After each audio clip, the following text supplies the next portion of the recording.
So there is an organization in pharma which has about more than 700 employees only in Gujarat. There was a huge fight that was going between the sales and the production as always, So those complaints were reduced to almost zero. There are organizations where we have gone to rural areas or, we have gone across the country to show the sales team as to how the sales should happen. So it's not that we are sitting in an air-conditioned cabin and giving them some software or some guidelines or some formats to be filled and then we kind of evaluate it. What sectors could benefit the most from a growth consultancy, especially yours? There are many companies. In India, it's a very colloquial term called Lala company. Right? Hello everyone.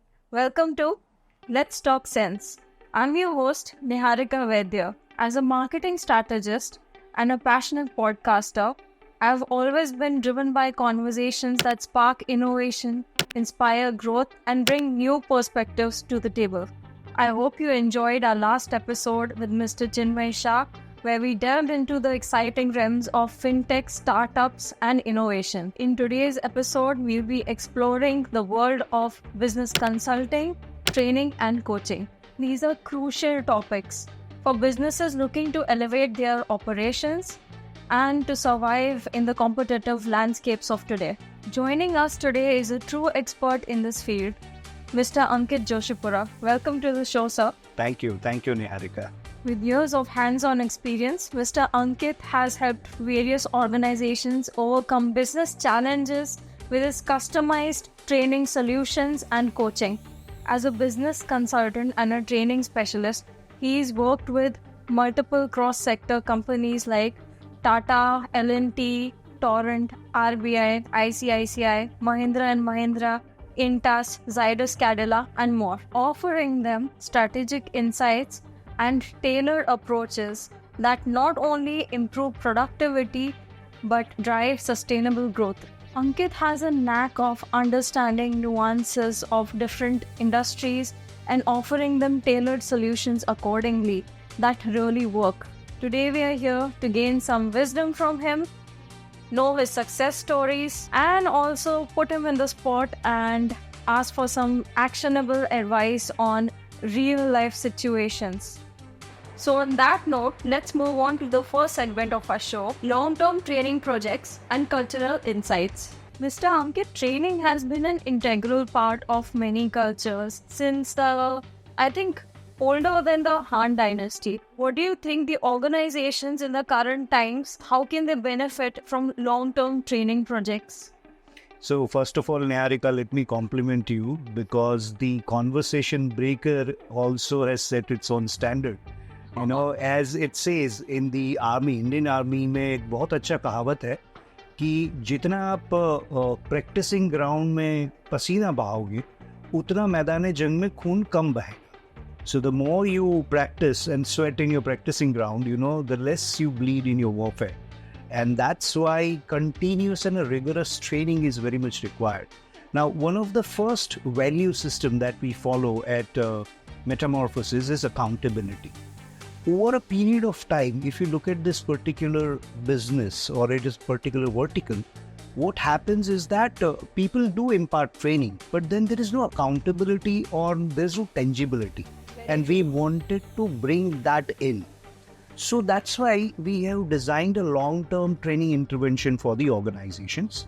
And there we not only do the pre and post assessment of the employees of where they were and now where they are after the training programs, but we also handhold them in between. You kind of team up with the L&D team or the HR team.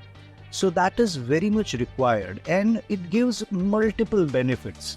So to be very honest, as a businessman, it gives us an assurity that, we are going to stick to the organization for longer period, though revenue streaming and everything gets streamlined, to be very open and honest with you. On the other end, the organization also knows whom to catch hold of if they are not finding the desired and visible changes. So these are few things to begin with. Another aspect of long-term training is that the more you stay in the culture, as an external agency providing services, the more you find out the pointers that satisfy the client in a true sense. And I tell you, since ever we have started Metamorphosis, there are many organizations where we worked for, let's say, 1 year or 2 years, and now they are not with us or they moved on. It's been about more than 5 years, but still they welcome with the same warmth whenever we visit them. So that connection and that true contribution is valued when you are associated in training for long term. That's a very unique approach. I wonder how many other people in the same fraternity would think that way. It's quite necessary in these days. I mean, especially after the COVID scenario, it's gotten a lot worse. There's been so much of chaos and mismanagement.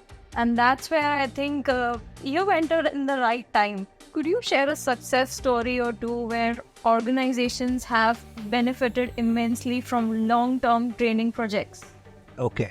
So this is again a very interesting question. However, I just would like to say that we have a habit of signing an NDA with our clients. So I will not name the clients, but there are, I'll tell you the sectors. So there is an organization in pharma which has about more than 700 employees only in Gujarat. So we happen to be their training partners for about 2.5, 3 years. And when we entered there, primarily, what happened was they had a huge, retention issue. So their attrition rate was somewhere around 56%. Wow. So if 10 people are recruited within first 6 months, 5 to 6 people used to leave the organization. Another trend in pharma industry, which is very common, is, the flock flying. So what happens is that entire chain or entire vertical, they resign together without even company knowing it. So all those aspects were there. And we took a certain approach. We try and understood their culture, what is it that they want to offer, so on and so forth.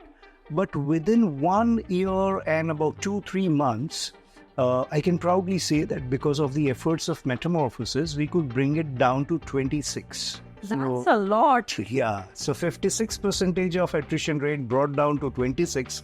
And, then that's the point where they thought of having an internal L&D department in Gujarat. And then there is a centralized department that was created and people were appointed there. And there also for formulation of strategy, I was a part of it. So this is one thing. Another, there is a manufacturing organization that was there where we were working and we were specifically told to cover all of them. So they have about 3 to 4 manufacturing unit pan-India, right? And they're huge. They're really huge. Like, just to give you an idea that the raw material that was consumed by those plants were in few metric tons per day, right? So that kind of a scale. And even when we entered, we also got amazed and overwhelmed that, we are going to work with this. But luckily what happened is that, we entered, we had a word with not only the production team, but the purchase team, accounts team, finance team, sales and marketing team, and the HR team, and we created champions there. And only through training, we used to have a review follow-up system as well on whatever has been trained, whether it has been implemented or not. So at the end of the year, they have officially reported 3 things which we have never expected, So number 1, what they reported is that they were planning to go for 3 warehouse places because of the, scarcity of the place where they could put their raw material. Because of the effort of those employees after attending the training of cross-functional sensitivity, they could save the space. They managed the goods in such a manner that they could save the rent of 3 new warehouses. That's number 1. Number 2 is that in terms of production, so there are always a left out. When the material goes into the machine, there is always a left out. So there was a reportedly 5.5 CR of material cost reduction, which was there. And the third and very important thing is that most of the time there was a huge fight that was going between the sales and the production, as always, So those complaints were reduced to almost zero. So these are two specific examples. There are many, but I just like to share this with you, Neharika. That's so impressive. Now I know whom to call when I start a medium to large company. And just like that, we've reached the second segment of our show. Business consultancy, sector-specific challenges. Mr. Ankit, you've consulted across various sectors, each with their own set of unique challenges. How do you consult a tech startup versus a traditional firm? Okay. So, typically, let me first of all tell you at what level and in which ways we provide our consultancy. So number one is that we kind of partner with the organization, and we take care of everything that they are going to do for a certain period of time. Generally, it is annual based, thing which is getting renewed every time. So that is something which is a growth consultancy.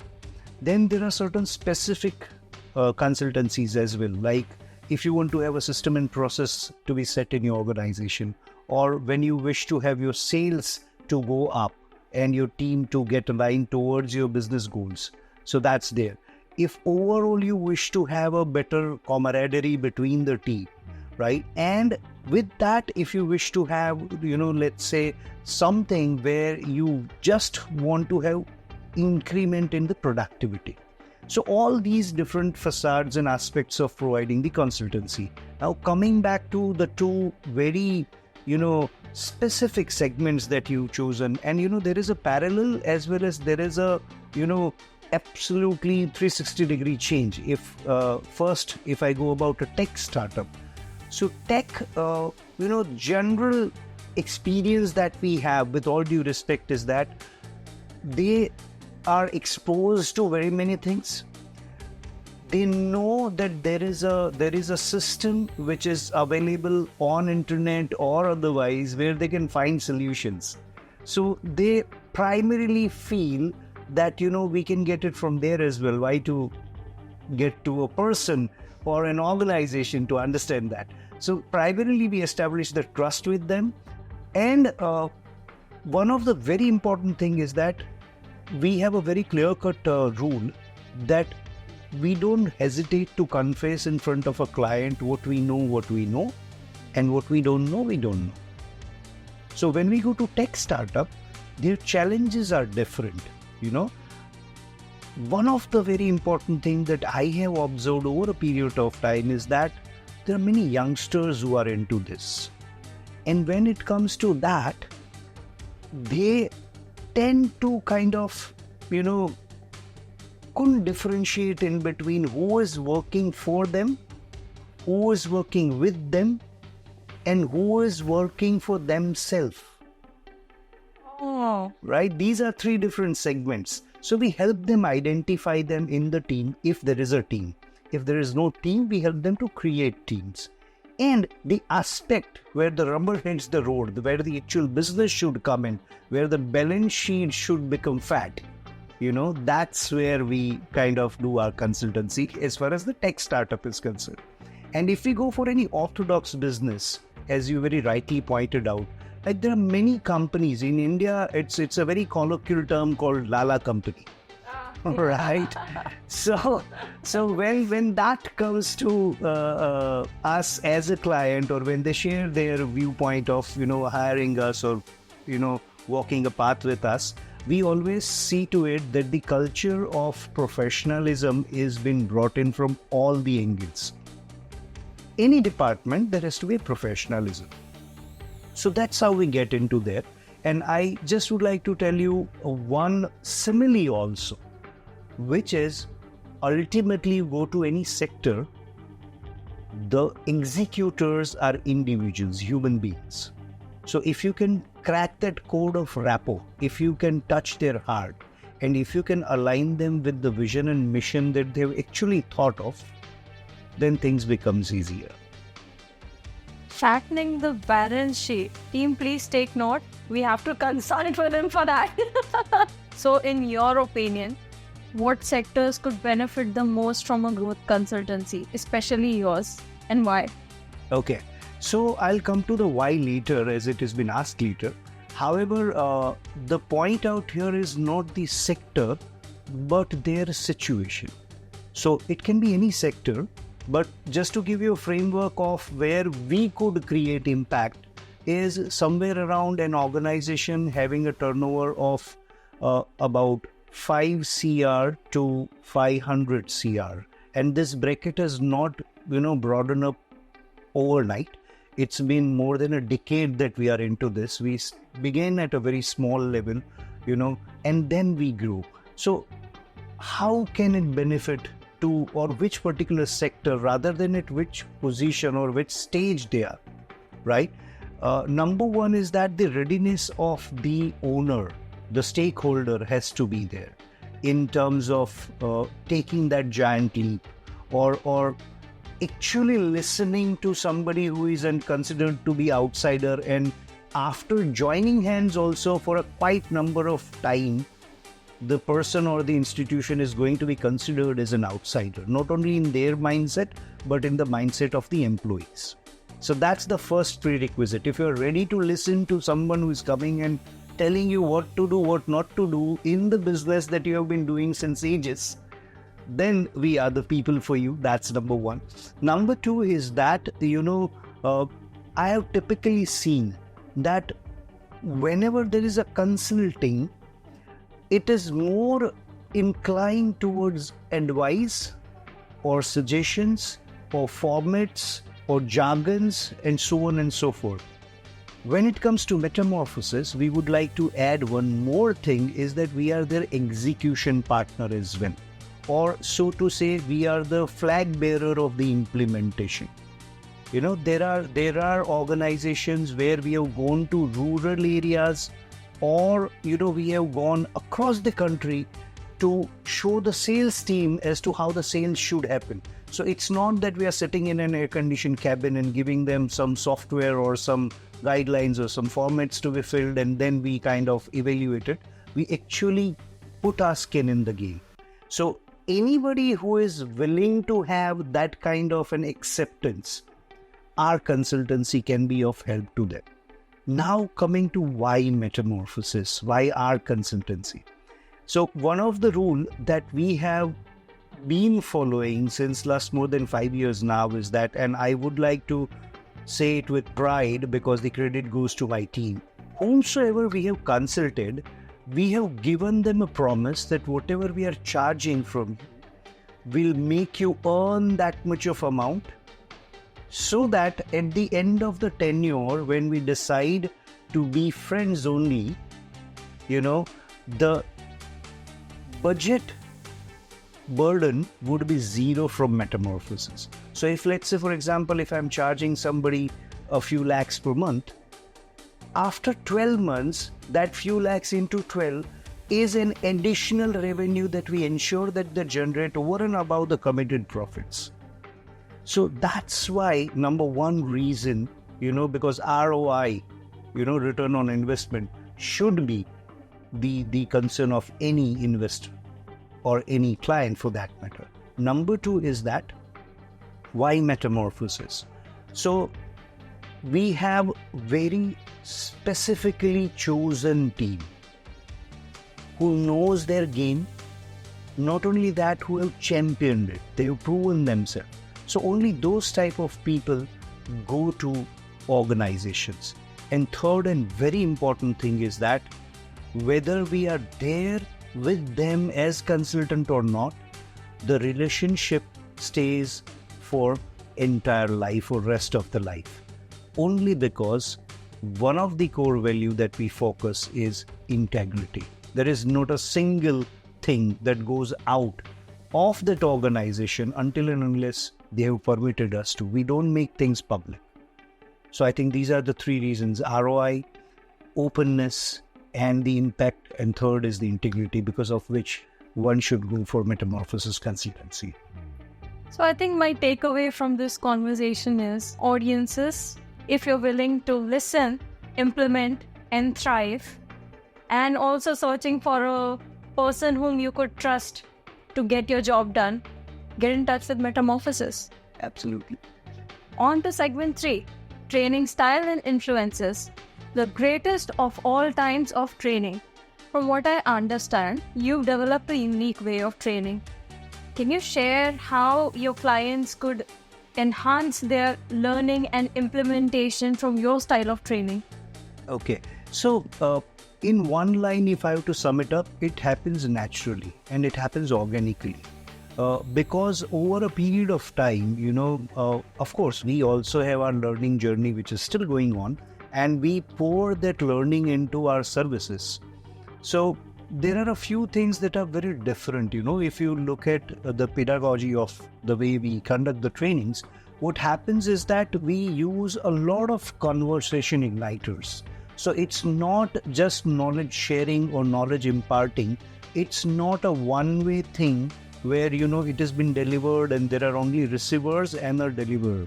So it's not that equation. We all are kind of co-learners. The environment of co-learning is being created every time in our workshops or training. So that's number one. Having said that, with the conversation igniters, we also use a unique methodology which is known as indicative learning. Now, typically what happens is that this is something you take the audience to a journey, a psychological journey or a mental journey, where they can sit with themselves while the particular topic is being discussed, and they can ask themselves a few questions which gets them to that realization and introspection. And when you get a person to that state, what happens is that the honesty, the willingness, the belongingness, the commitment, all these characteristics automatically come on the surface and they become the best. So in a nutshell, I want to quote my guru out here, Shri B.N. Dastur, who has taught me that, Ankit, for rest of your life as you committed yourself to transforming people, always remember that it's not about how good you are, but it's about how great they can be. So that is something that I've made a mantra for my life.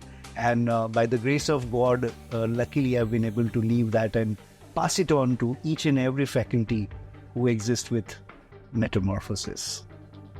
Only a person with so much of dedication and determination would do that kind of extensive research. And what's even better is the amount of years of experience you've had on you and the amount of cross sectors you've dealt with. Yeah. I'm in awe. Especially your Guruji. You should lend me a book now. Absolutely. Everyone looks up to someone. In the world of training, who's your greatest of all time? Okay. So number one is my lifetime coach and guru, Shri B.N. Dastur. He is 90 and he is still very active, highly active, to the tune that, for 6 months he's in India, for 6 months he's around the world helping different universities to grow. So I have been learning, and I would love to be a student of him for the rest of my life. So my first greatest of all time is, of course, Shri B.N. Dastur. Another person whom I would like to quote out here is a couple which is in Canada, John and Betska Burr, who are associated with Metamorphosis as well. And, they have also taught me the nuances of true coaching. So that is something which is there. In line with that, there is a dear friend called Kane Ramsey, under whom I got certified. So primarily he was my guru and then he became a friend. So Kane Ramsey, under whom I got my certification done of life coaching and all. So these are few people. Then Vishain from Mind Valley, whom I follow. And there are very many other people, Sri Achal Rangaswamy, who actually taught me the sales and how that is to be done.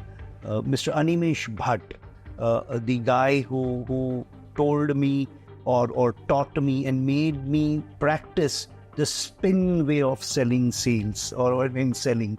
So all these people, and if I keep on taking names, it would be no ending, because even I would say that all my participants are also my greatest of all time, because if they wouldn't have been there, metamorphosis itself wouldn't have been existing. And lastly, but very important, are my parents, because both of them were in education field and I learned a lot from them. So as Chanakya says, एक शिक्षक कभी सामान्य नहीं होता और परिवर्तन और प्रलय दोनों शिक्षक की ही गोद में पलते हैं. So these are some of my greatest of all times. Very well said. So what innovative techniques do you use to keep your training practical and engaging? Okay, so this actually was not in focus when I began, to be very honest, because I just wanted to be out there and I wanted to find myself on the stage delivering the trainings and all. But then I realized that, what about our value system? Because there is a saying at the team Metamorphosis that our clients are Alice and we take them to the Wonderland. So Alice stands for accountability, learning, integrity, excellence, and collaboration. So that's what is the value. And that's where, the thing came in, that how can we do the same thing, but in a different manner? So it's not about doing things, but it's about doing things differently. So that's one. And that's where, something struck my mind, because I do have a habit of writing. And what I wrote was, there's a huge difference between doing things and doing things consciously. So this is where we started innovating things as to how the same thing can be represented in a different manner. Very small activities, that really hit them here at their heart, rather than, in the mind or just for the sake of doing it. And as probably, if I'm not mistaken, Tagore said that, when you are in the knowledge room, you should be, commanding respect, not demanding respect. And don't tell your learners to open the book, request them to open their mind. So how you do that? In run of that, we have created certain things, simulations that we do, lot of, we call it TDS, think, discuss and share, as I mentioned previously, co-learning environment that we create. And that's the thing where within the first year only, I have been awarded as the most innovative trainer of the year by Indian Society of Training and Development. So just for the viewers, I just would like to put it to the record that, American Society of Training and Development, ASTD, is considered to be world's best organization in terms of this fraternity. And number 2 is ISTD. So I am so proud and humbled when I was been awarded as the most innovative trainer. And since then, we have been doing such innovations where we can actually connect to the cause, to the purpose, to the individual, and to the outcome. So Metamorphosis has been using its unique approach since 2012. 2012. Yep. Bad. It's time for segment 4, the inception story of Mr. Ankit. Could you take us back to the beginning? What inspired you to start your business consulting and training? So Neharika, I belong to an out-and-out family of educationalists, right? And as a community also, the level of education and the importance that has been given to the education or be learned or making that difference through knowledge is always on top. So that's the environment which nurtured me. So that was naturally around me, And of course, both my parents were teachers. In fact, both of them retired as a principal of their own respective high schools in those years. So that's when I decided. And incidentally, after doing my master's, I got the first job as a part-time lecturer in the same science college where I did my graduation from. And when I started the journey, I didn't have those big dreams. But when I started interacting and looking at those young minds and bubbling energy, it struck me that why can't I increase my span of impact? And why can't I walk a journey of transformation for individuals and organizations? And when that happened, I asked myself two very specific questions. Question number one was that, Ankit, would you like to do this for the rest of your life? Because only then it matters. And the answer that came from within was yes. And when I said, are you ready to do it from tomorrow? The answer obviously came no. And you won't believe, immediately I did two things. Number one, at a particular end of the contract, I decided not to continue and put myself on the length of, being molded as a faculty, as an impact creator. And second is that I have consciously given myself a commitment that I'll work till the time I start my organization. I'll work in various industries. So be it education or diagnostics or medical line or surgery or IT or modular furniture or, working in a manufacturing unit. So all these places I have just been there and learned.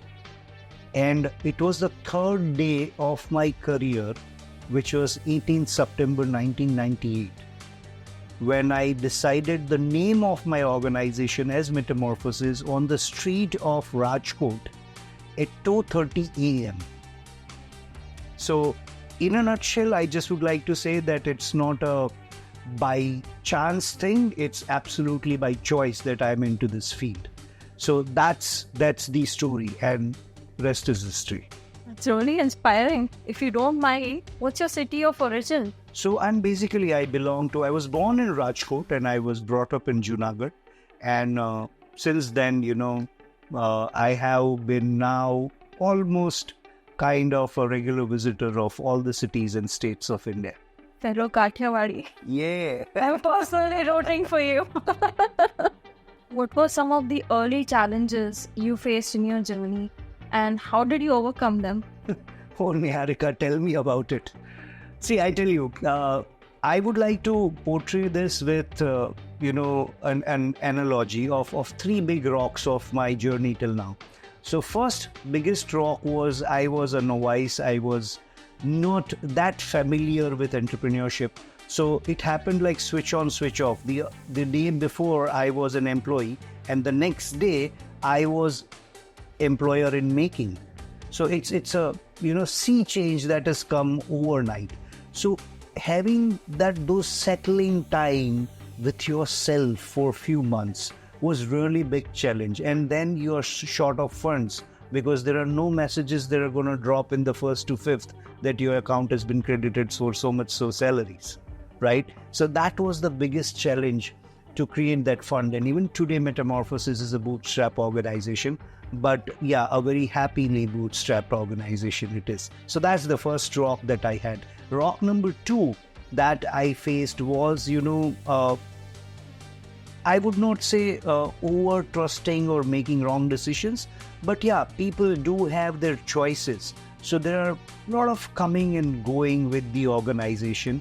However, the best part is that now after 12 years, when I look back, I have more people who have aligned with my vision, who are still staying with Metamorphosis than the people who left. And the number has become now fewer, So that is something. And during that time, when I myself or the Metamorphosis as an organization was going through that churning of coming people and going out with their shares, with their, intentions, what I learned is that how not to get affected with all those situations. And that's not only made me strong, but our culture very solid. And today is the scenario that the youngest or the freshest person who is associated with us has a tenure of more than 7 years with Metamorphosis. So that's the thing. And the third and the biggest rock, probably that is the rock that has hit entire globe, is the pandemic. And on the home front also, it was so critical that I was in hospital. And that's where, I received a message that I lost my father. Just a day before I myself got him admitted to the, hospital. And then I also was hospitalized. So I couldn't meet him afterwards when I left him last in the hospital. So on family front also, a lot of things were going on. And on metamorphosis front as well, because our services is being with the people in front of them, and for approximately 2 years you can't do it, but one thing, and this I would like to share as a humble request to all our viewers, is that since ever we started Metamorphosis, we counted that as an entity, and we have invested in Metamorphosis in terms of saving. And it has happened so much that whatever I saved from 2012 to 2019 has helped me to pull on with the salaries, the well-being of my team members, my own family expenses and everything. So I can say that, yeah, I can keep the face smiling, overcoming all these 3 rocks. Challenges, they've been quite poetic yet impactful. But this is quite overlooked, rather undervalued. The challenges of a rising entrepreneur, the struggles of them. Yeah. In a world where people highlight each kind of struggles, I think the struggles of an entrepreneur is something that should be more talked about. Absolutely. And your story is quite an inspiring one. I'd really recommend you should talk more at length about it. People would be so much inspired and intrigued. I really think you should do it. Definitely. Now that, the suggestion came in from an able friend, I would definitely work towards that. Thank you, sir. You've been an inspiration to all of us. Mr. Ankit, can you share a specific example of a company that came to you in a specific crisis? And what did you as a consultancy do to lead them out of that situation? Okay, Neharika. So, primarily, if I just have to say for our viewers of Let's Talk Sense, if they go to YouTube channel of Metamorphosis, it is full of the testimonials that has been given by our client as to how Metamorphosis has helped them and what problem they were into and how we have helped them to come out of it. However, out of our 4 major services, I want to pick up one example each, and quickly I would like to take you through that. Number 1 is, a dear friend now. He's absolutely a self-made personality, came to Ahmedabad with no reference, no background, just jumped into the market and real-time, challenges. And then he decided to venture into trainings as well. So, while the coaching services that we have agreed upon to begin, that is where it has happened, where, this guy has flourished like anything. And, as a friend also now, I have, generated a special amount of respect about that person. And very few coaching services that lasts for 8+ years. This is one of them. This is not very common in India, where somebody, accepts you as a coach. Yeah. Yeah. So that's one example. And just to give you the summary, this guy began on his own. Step 1, he shifted to a 300 square foot office. Step 2, in recent time, he has moved into 1300 square foot office. So that's the progression for a person into finance who generally people call agent and advisors. So I have a lot of respect for that person. Number 2 is our training services, where, there was an organization where when they came in, typically they were about to sack their top line. So middle level management to top level management, they're about to sack. And some are known, people gave them a reference of getting in contact with Metamorphosis. And out of those 8 people who were under observation, under microscope to be sacked, we could save the relationship with the organization of 6 of them, So that has happened because of a long-term training and intervention. Of course, a little bit of mentorship also was involved, because when you train people at that level, there are one-to-ones that are very much required. So that's another story. Otherwise organization also would be at a loss, and these individuals as well. Third thing is that there is a consultancy who are into EHS, which is environment, hygiene and safety. And, they wanted to create a professional culture in that, because it's the founder has started his journey from a stationery shop and grown up to this level, and in fact, I learned, or we learned a lot from him.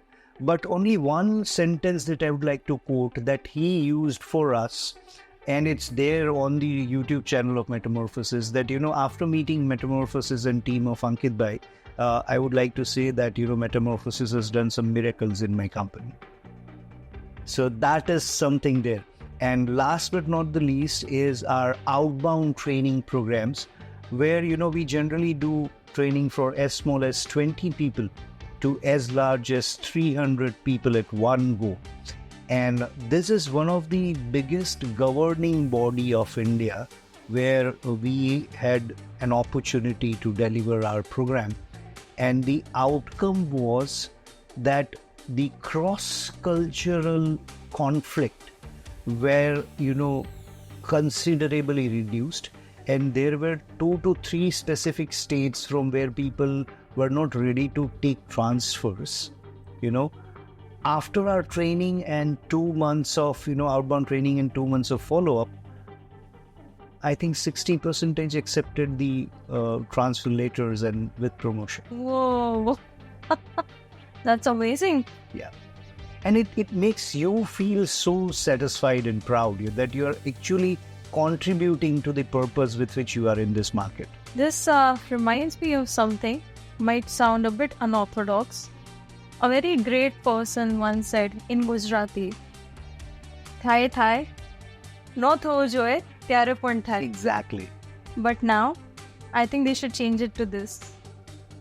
Thai, પણ હવે metamorphosis છે, સાચવી લેશે. Oh, that's so nice. I would definitely remember this as a compliment. What were the measurable outcomes for them? And how did you help them scale up and achieve growth? Okay. So, see, whenever it comes to our services, be it mentoring or coaching or training or consultancy, finally, the answer has to be seen in your bottom line, right? So, let me put 2 quick examples here. Number one is that there was an FMCG organization with whom we had done our consultancy for close to around 2.5 years. And when we had entered, they were a little over 100 CR of a turnover. And we did the entire overhauling of the organization, starting from, the HR head to sales head to entire sales team and all the departments. Exactly. And, by the time we came out, they were sitting at 275 CR of turnover. Oh my God, that's a huge difference. So that's one. And number 2 is that there is one of the very famous club of Gujarat. Even the building was not constructed when they trusted us to be their partner as far as growth consultancy is concerned. And when we took their statistic number 1, when we met them in the first meeting, they were sitting at about 537 memberships. And we were there with them for about 4.5 years, right? And when we came up, they were kind of going gung-ho about crossing 5,000 members in the club. Oh. Now, another serious question. Please. On that note, would you be okay helping us out with our thing? I mean, if we really need some guidance. Yeah, so, see, to be very honest, for me, I always have felt that, doing business or generating revenue has to be byproduct. It's like when I actually impact someone's life or someone's business or someone's ideation, that gives me, a satisfied sleep every night. So I would be more than open to do that. And just to give you a hint, I have never been so vocal with anyone till date. What I'm talking on Let's Talk Sense, because it is making sense. It's such an honor. I'm flattered. Thank you so much for that. Thank you. It just keeps getting more and more interesting. So now, on to our next segment. Segment number 6. Situation-based solutions for overcoming workplace challenges. Why do you think it's getting more and more difficult to manage in organizations? The employees are overwhelmed, or things are suddenly everything is falling apart in the organization, the finance department, operations department.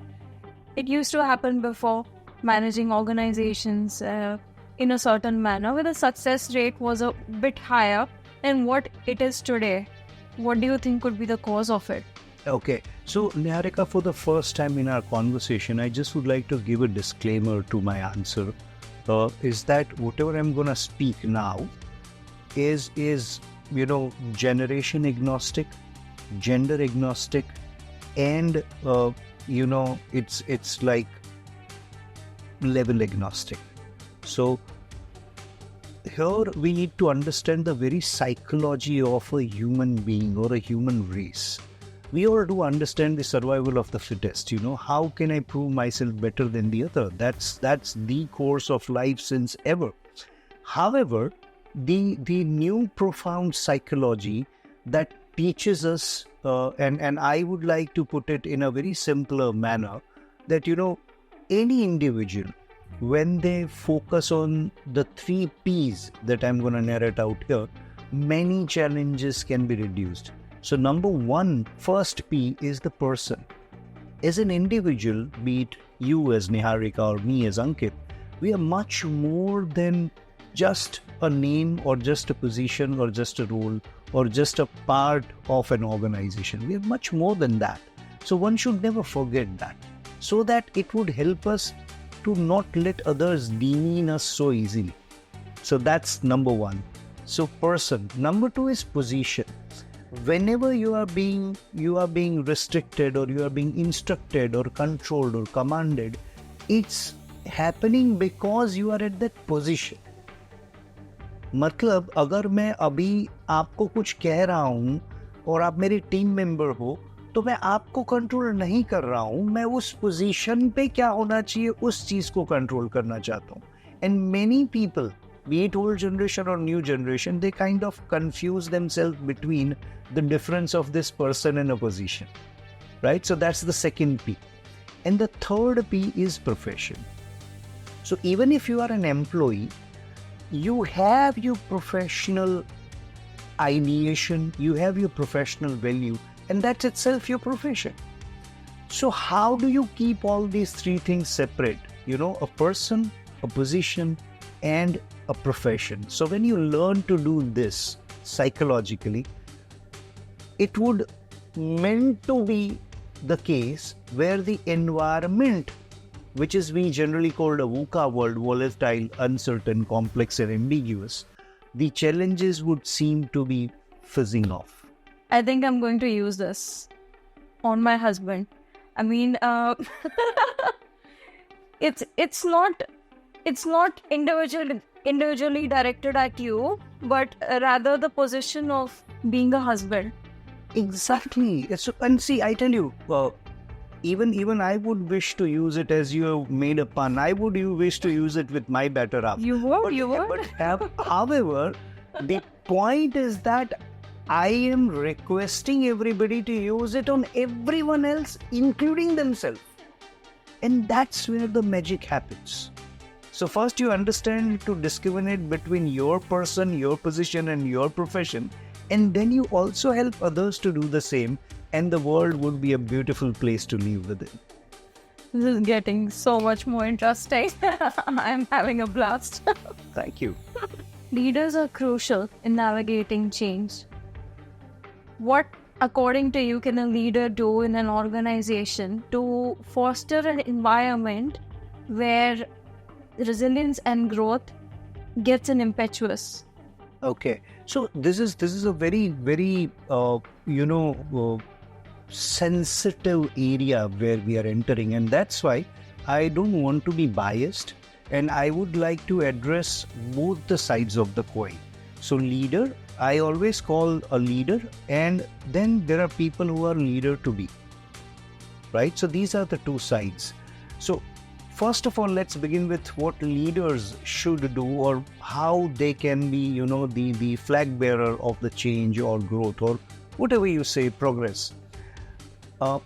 As a leader, gone are those days where people used to have this saying, key leader creates followers.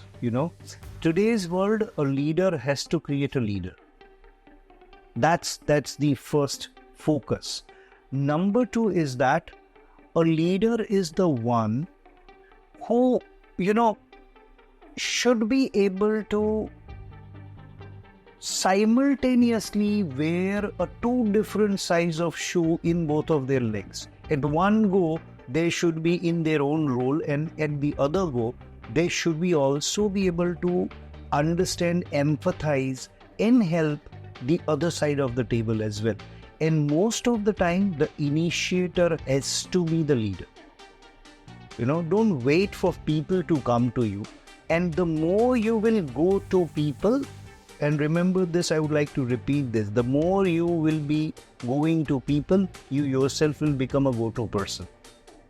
So as a leader, these are few things that must be done, So in a nutshell, if I have to say, as a leader, you should know the way, you should go the way, and you should show the way.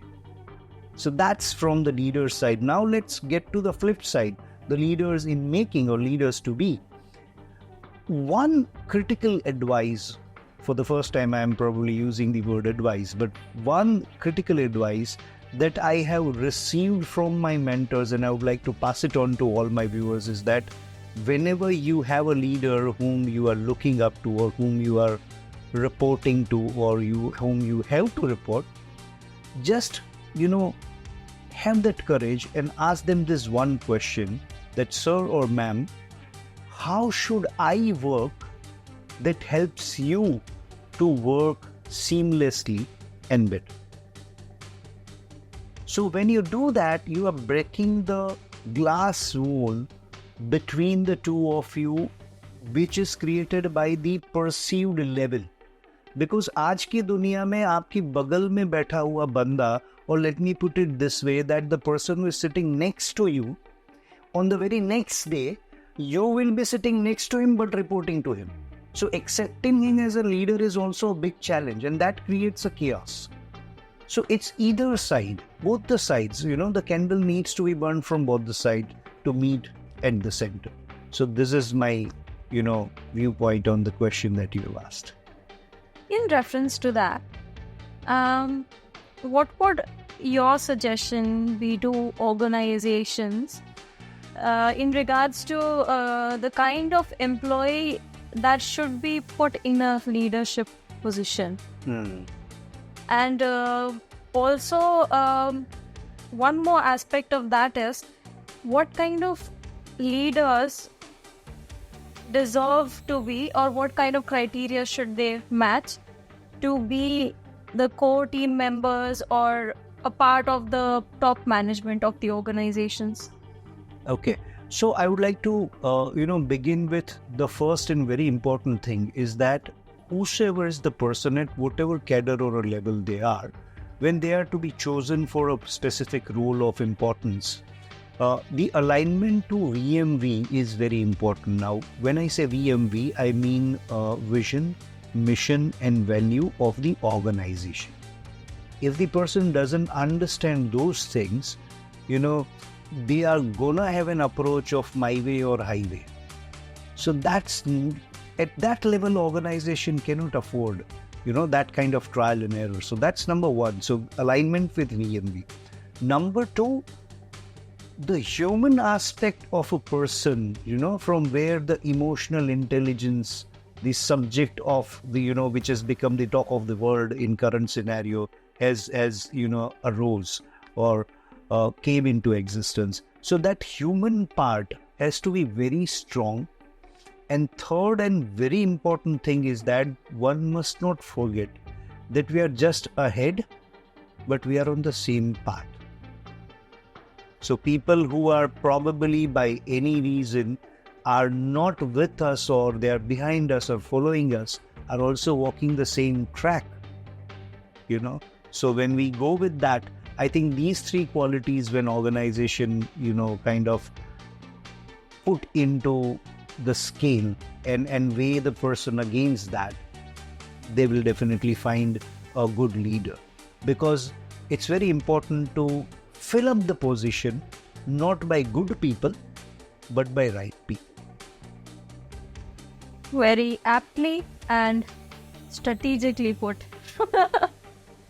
So we've approached to the end of the podcast. Although I wouldn't let you go away that easy. So Mr. Ankit, do you have any final thoughts or advice you would want to give to organizations who are considering taking in business consultancies or training services? Okay. So Neharika, first of all, I would like to say that, it was very insightful and very focused discussion that we had today. And if I were to put it as an answer of what you've asked for, I just would like to say two things to all my listeners or my potential customers.